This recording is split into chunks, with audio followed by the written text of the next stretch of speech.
Chop, মুড়ি, তেলেভাজা, ভাজাভুজি এসব তো বাঙালির সন্ধ্যাবেলার প্রিয় খাদ্য। কিন্তু তোমরা কি জানো কলকাতার হাতিবাগান বিধান সরণি সংলগ্ন এই চপের দোকানটি নেতাজির অন্যতম প্রিয় তেলেভাজার দোকান ছিল। শত বর্ষ অতিক্রম করেও এই দোকানটি এখনও অবধি রমরমিয়ে ব্যবসা করে চলেছে। আর দামগুলোও দেখলাম ভীষণ রিজনেবল, মানে আতিপাতি চপের দোকানেও কিন্তু এখন এই লেভেলেরই দাম রাখে।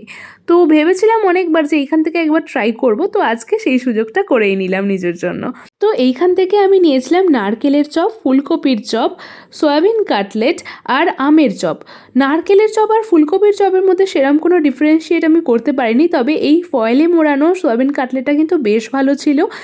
আর এইখানের চপের মশলার মধ্যে বেশ সুন্দর একটা গরম মশলার ফ্লেভার আসছিল। আর এই আমের চপটা আমার অতটা ভালো লাগেনি, বেসিক্যালি চপগুলো একটু ঠান্ডা লেগেছে আমার।